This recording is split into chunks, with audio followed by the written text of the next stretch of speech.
Chapter 20. First to return. Nearing the Missouri state capital, Jefferson City, Sierra, Kate, and the others aboard the bus watched pillars of smoke rising. The ride back was filled with such sights as they passed: burned-out abandoned cars and the rotting corpses of people ambushed while trying to find safety, food, or water. Each could feel the anger growing as the minutes passed, and as the memory of the country they had once lived in faded. "Make a right up here," Kate directed Carter, even though he was very familiar with the area and where they were going. The take-charge part of her personality wouldn't allow her to simply remain quiet. "Yes, ma'am," Carter replied as he flipped on the turn signal. Carter thought about his actions and wondered if any of the others realized how pointless certain habits, like using a turn signal, had become. Especially in times like these where the bus was now used to push the cars still sitting in the road out of the way, so that they could continue forward. Carter slowly eased the bus up to the small mid-sized car until the bumper made contact that everyone felt as they were rocked forward. Turning the wheels, Carter began applying a little more gas to the bus's engine in an effort to move the car off to the side and out of the intersection. "Careful, we don't want to get a flat out here," Kate reminded Carter as tires began to screech. "Hey, we have contact right," Carlos announced, watching out the right side window of the bus a few rows from the front. "Same over here," Mac followed. "Do they look friendly?" Kate asked as a bullet shattered the glass to Carter's left. "My guess is no," Carter yelled as he gave the bus a little more gas in a futile attempt to exit the area quicker. Carter could see that he was now pushing two cars that were quickly making contact with others stalled on the road, bringing the bus to a stop. "We need to move now, Carter," Kate demanded, as yet more bullets took out more windows and the horses in the rear of the bus let out sounds of their frustrations. "Hold them back, but try not to kill anyone unless necessary," Kate ordered as she lowered closer to the floor of the bus with her M4 rifle, ready to stop anyone who neared. Carter gave the bus more gas, only to hear the engine laboring as the bus remained in place by the cars piled up in front of it. "It's no use. We have to go back and find another way around," Carter informed Kate. "No, wait. They're moving cars in the road about a block behind us." From her position low to the floor, Kate watched down the aisle between the seats and the horses' legs and out the rear door glass as at least 8 men moved cars to block them from leaving. "Why the hell can they move them and this damn bus can't?" Kate yelled to Carter as bullets continued to rip their way through the bus. "Because they're not in park would be my guess." "Shit, I'm hit," Carter screamed as he grabbed his arm and went to the floor beside Kate. "That's enough. Shoot to kill. We have played nice long enough," Kate said, changing her previous order. Gunfire quickly began sounding off from both sides of the bus as Mac fired on the left after placing Darian on the bus floor. Carlos fired on the right, and Sierra quickly made her way from the rear to the front.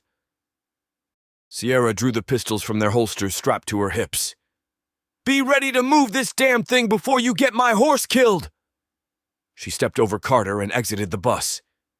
"Where are you going?" Kate asked as Sierra turned and headed for the front of the bus.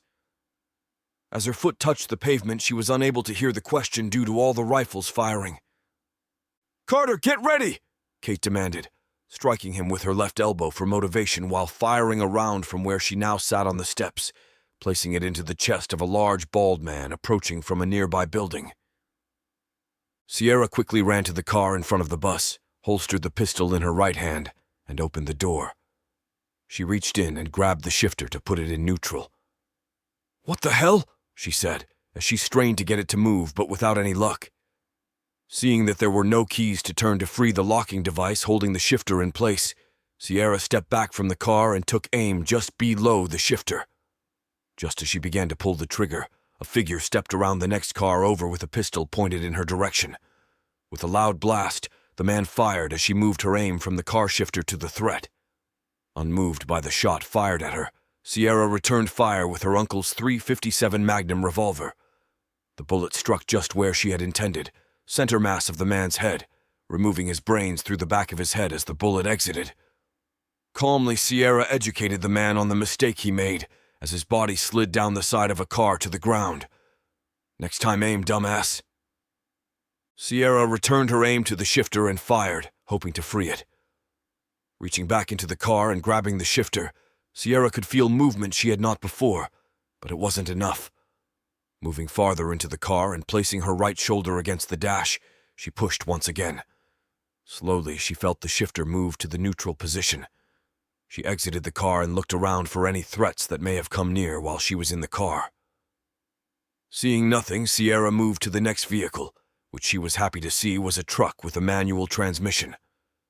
Reaching in, she simply slapped the shifter to neutral and made her way over to the next car while shots came from the bus at a higher rate than before. In her mind, she could picture more people closing in on the bus, careful not to damage what was one of few running vehicles.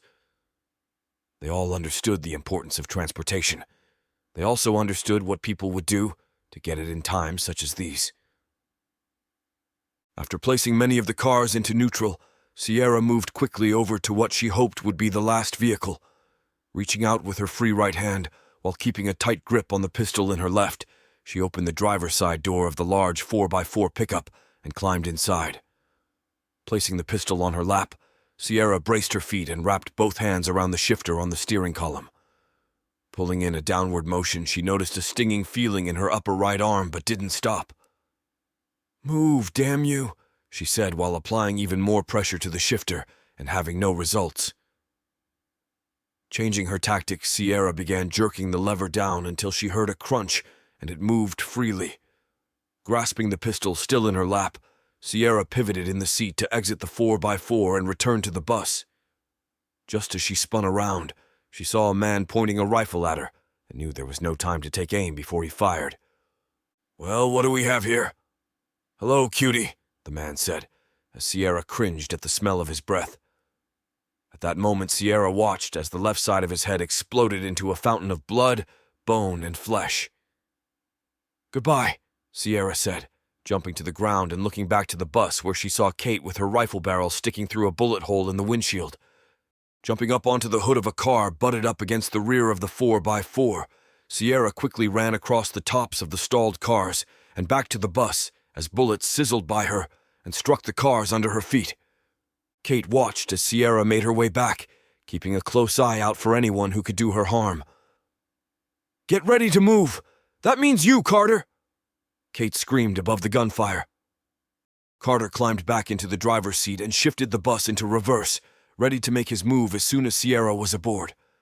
As she neared the door, Kate fired 2 rounds, dropping a man running to grab Sierra. "Have a nice walk?" Kate asked as Sierra's right foot landed in the bus. Without replying, Sierra passed Kate and dove for the floor between the seats as the rate of bullets coming their way increased. Not needing to be told what to do next, Carter slammed down the gas, throwing everyone on the bus to the front as it began moving back. After 20 feet in reverse, Carter felt that he had enough room to pick up speed before making contact with the cars ahead. Shifting into first gear as everyone screamed for him to go, Carter hit the gas, launching the bus forward. Again, those on board were thrown back. As the bus crashed into the cars ahead that Sierra had placed into neutral, they felt the force as they lowered even closer to the floor in hopes of not being thrown so violently. "Now I know what a pair of jeans feels like in a washer," Max screamed out. "It's working!" Carter informed his passengers over the noise of twisting metal and the roar of the engine. The car that had stopped them before now moved with the bus as Carter applied more pressure to the accelerator. The abandoned cars rolled off to the side with ease as the bus picked up even more speed, breaking free of the traffic jam. "Everyone okay?" Kate asked once they had cleared the area. She rose from the steps of the bus. "I'm good. Just a little bruised," Carlos reported as he rubbed his side where he had struck the steel bar backing of the seat next to him in the getaway. "Same here," Mac reported while checking on Darian, who was still unconscious on the floor. Darian is good with the exception of being unconscious. Carter didn't reply as it was obvious he was still able to drive. "I'm good," Sierra informed Kate as she took a seat. Kate could see that Sierra was far from okay as blood ran down her arm and turned her flannel shirt sleeve a dark red. "The hell you are." Kate reached up above the windshield to a compartment marked First Aid and withdrew the white box it held. She rushed over to Sierra. Sitting in the seat across the aisle from Sierra, Kate looked the wound over before opening the first aid kit. Okay, it looks like a through and through. Kate opened the box and pulled out gauze and an ace bandage. This is going to hurt, Kate said before beginning. Sierra looked down at the hole in her shirt. Damn, I really like this shirt. Well, we can go shopping later and get you a new one, Kate replied as the others on the bus chuckled at the thought. As Kate wound the gauze over Sierra's bullet wound and applied pressure by wrapping the gauze tightly around her arm, Carlos expressed his concerns about Sierra's actions. What in the hell were you thinking going out there like that by yourself? Sierra laid her head back on the seat and let out the deep breath she had just taken. Ranger boy, you worry too much. Because your brother would blame me if you go and get yourself killed. Yeah, he can be overprotective that way. Sierra laughed. Carlos was on the brink of losing control at Sierra's carefree attitude. Overprotective? If something happens to you, Robert is going to do the same thing to me as he did to the stitched-up bastard you told me you spotted back at the camp who killed Sawyer. Carlos knew he had screwed up as soon as he finished speaking. Sierra's eyes grew wide before giving him the evilest look he had ever seen from such a beautiful girl. If looks could kill, then I would be dead, Carlos thought. Kate, who was the first to stand, moved inches from Carlos's face. As she did, he could feel the anger radiating from her, pushing him back like an invisible force field. What are you talking about, Carlos? Kate asked, her voice full of rage. We're about to turn onto Militia Drive. Almost there, Carter announced. Can it and drive, Kate demanded, turning back to Carlos. Now, Ranger. Carlos could feel the spit land on his face as she said the words, but didn't attempt to wipe it off before speaking. Very few women had ever scared him, yet somehow two were standing before him now. When we went to check on Darian, Sierra spotted a guy with his face stitched up coming out of a building at the camp. From the way his face looked, he had to have been shot recently. Turn the bus around. We're going back, Kate ordered Carter. What? Carter couldn't believe what he was hearing but began slowing the bus just before the armory came into view. Sierra and Carlos stared at each other, silently asking the other what to do. Sierra quickly drew the revolver with her left hand and pointed it at Carter. Keep driving, or I will remove your head. Without hesitation, they felt the bus pick up speed. I'm going back, Kate said, turning to Sierra. Yeah, so am I, but not without a plan. That's why I didn't want you to know until we were back at the armory. Sierra stressed the last 4 words as he turned from Kate to Carlos. I want that man dead too and would have followed you in had you seen him. But we both would be dead right now, and he would still be breathing. That isn't a chance I want to take, Sierra said calmly to Kate, feeling the need to explain why she didn't tell her sooner. We have a checkpoint, Carter said as the bus came to a stop. What do I do? Carter was beginning to feel like he was meant to die today as he looked out through the windshield of the bus at 4 machine gun nests and an untold number of soldiers with rifles all pointed at him. Then there was the pistol Sierra still held, pointed at the back of his head. With the current situation he found himself in, he thought, I'm dead. Kate stared at Sierra as several thoughts raced through her mind. Fine, but I want him dead by tomorrow. Kate struggled to say the words. The thought of giving him another day to live pained her deeply. Sierra holstered her pistol and began making her way to the front of the bus, where the soldiers outside were shouting orders.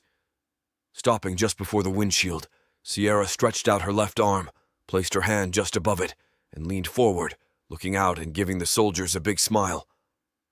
Go tell Sergeant Smith that the Party West has returned, a soldier shouted.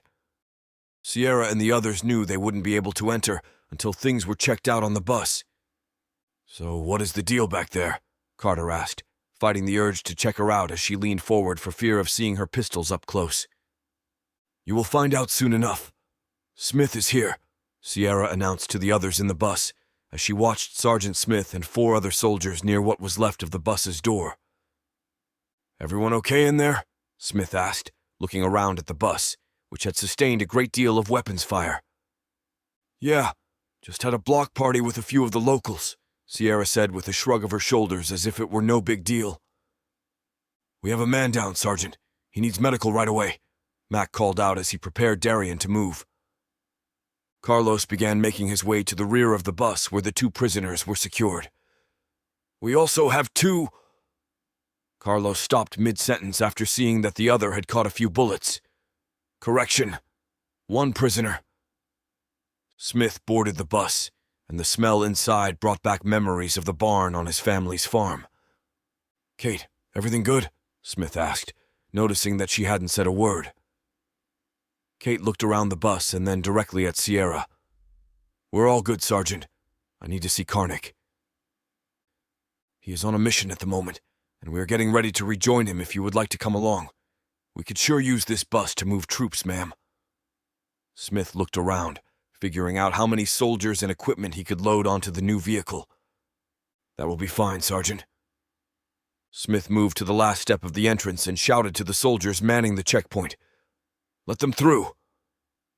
The rifles aimed at the bus lowered, and the 2 vehicles used as the barricade were pushed to one side.